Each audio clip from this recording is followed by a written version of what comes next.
செய்வதற்கு உடற்பயிற்சி உதவுகின்றது. அந்த வகையில் உடற்பயிற்சியில் சிறந்தது யோகாசனம் என்கிறார் ஆசனா ஆண்டியப்பன் அவர்கள். நம் விடியலைவா நிகழ்ச்சியின் முதல் பகுதியாக வரவிருப்பது நலமுடன் வாழ.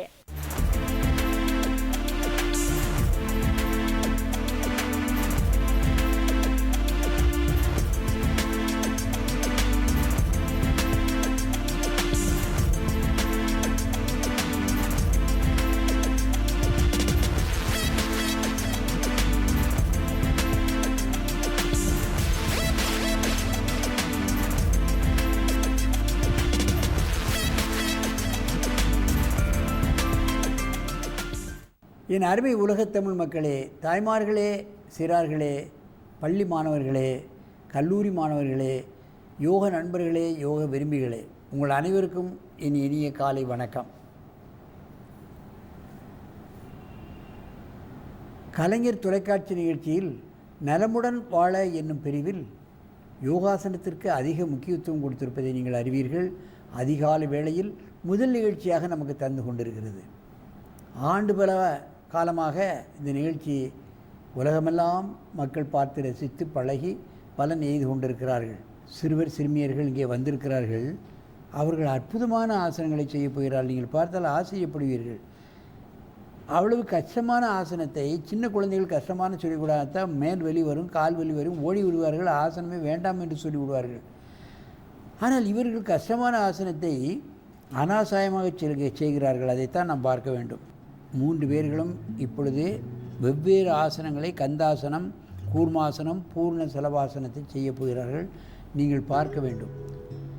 இந்த சிறுவர்களை பார்த்தாவது மற்றவர்கள் உலகம் பூரா பார்த்து கொண்டிருக்கின்ற ஆசிரியர்கள், பள்ளி தாளாளர்கள் தங்கள் பள்ளியில் இந்த கலையை அவர்கள் கற்றுக் கொடுப்பதற்கு ஏற்பாடுகள் செய்வார்கள் என்று நான் நம்புகிறேன். என் அருமை மாணவமணிகளே, நீங்கள் உங்கள் செய்யக்கூடிய ஆசனங்களை நீங்கள் செய்யுங்கள், பார்க்கலாம். கந்தாசனம், கூர்மாசனம், பூர்ண சலபாசனம் செய்யுங்கள். தலை காலை தொட வேண்டும். கூர்மாசனம் தம்பி தலை தொடு. பாருங்கள். பூர்ண சலபாசனம், கந்தபீடாசனம் அழகாக செய்கிறார்கள். முட்டு திருகுனா தான் இது பண்ண முடியும். கால் ஜாயிண்ட், முட்டு ஜாயிண்ட் ரெண்டும் குழவானதான் இது செய்ய முடியும். எவ்வளோ நேரம் வேணாலும் இருக்காங்க பாருங்கள். அதுவும் கடினமான ஆசனம். மேலும் ஒரு முறை இந்த ஆசனத்தை செய் பார்க்கலாம். அவசரப்படக்கூடாது, மெதுவாக செய்யணும். அப்படியே தலையில் வச்சு காலை இருத்திக்கோ, அப்படியே இரு.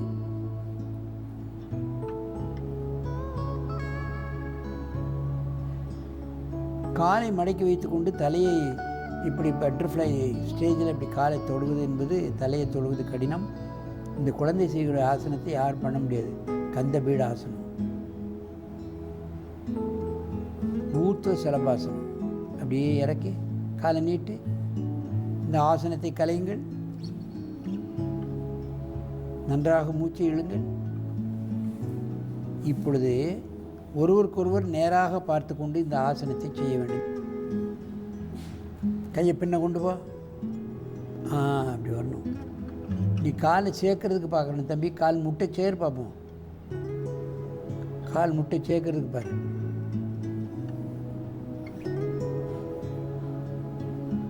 மெதுவாக இந்த ஆசனத்தை கலையுங்கள். நீண்ட மூச்சு வாங்கிக் கொள்ளுங்கள். தலைக்கிழவை மூச்சு இழு. மீண்டும் ஒரு முறை இந்த ஆசனத்தை செய்யுங்கள்.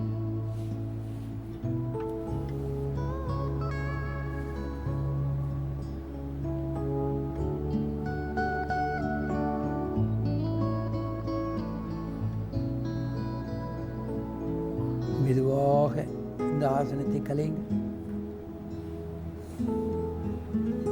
நேராக வந்து பத்மாசனத்தில் அமருங்கள். குழந்தைகளுக்கு கடினமான ஆசனங்களை சொல்லிக் கொடுத்தால் வலி அதிகமாகும் என்று ஓடிவிடுவார்கள்.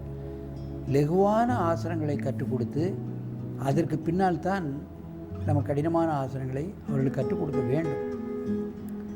ஆகினால் சின்ன வயசில் வளையும் தன்மை அதிகம். அதனால் அவர்கள் எந்த கடினமான ஆசனங்களையும் பழகி விடுவார்கள்.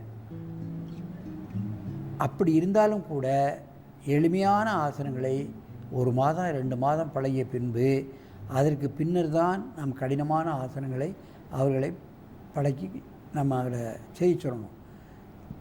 இல்லை என்றால் வலுக்கட்டாயப்படுத்தியோ கஷ்டப்படுத்தியோ பழகினோம் என்று சொன்னால் முட்டு வலி ஏற்படும், முதுகு வலி ஏற்படும், கழுத்து வலி ஏற்படும்.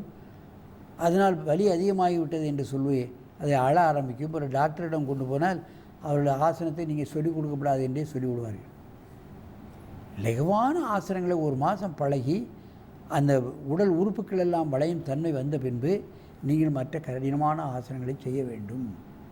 ஆனால் பெரியவர்கள் எந்த கடினமான ஆசனங்களையும் செய்யலாம், முயற்சி செய்து விட்டுவிட வேண்டும், முழுமைப்படுத்தக்கூடாது. எந்த கடினமான ஆசனத்தையும் முயற்சி செய்ய வேண்டும், விட்டுவிட வேண்டும். முயற்சி செய்தாலே முழு பலனும் கிடைத்துவிடும் என்பதுதான் உண்மை.